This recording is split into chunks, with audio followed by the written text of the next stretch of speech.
The chemical delta-9 tetrahydrocannabinol found in marijuana is a psychoactive drug that unleashes dopamine in the brain that stimulates euphoric feelings.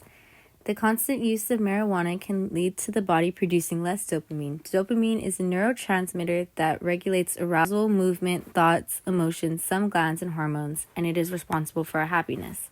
When less dopamine is produced, some consequences may be anxiety, low energy, mood swings, loss of balance, and more. Although there are many negative side effects to using the drug, there are many benefits in using marijuana that does not contain THC.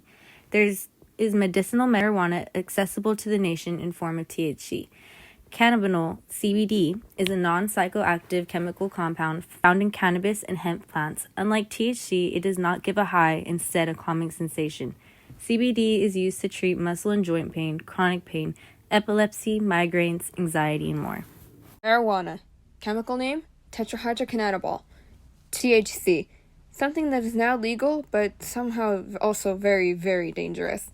On November 8th, 2016, Proposition 64, the Adult Use of Marijuana Act, was passed by a 57% to a 43% vote, legalizing the use, sale, and cultivation of recreational cannabis for adults 21 and over, and for adult recreational use.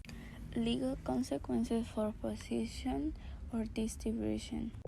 The project established that the simple possession of more than 28 grams of marijuana, that is possession for personal use with the purpose of distribution, will continue to be a crime, and anyone who has more than 28 grams of marijuana, even if it is for personal use, could face a fine.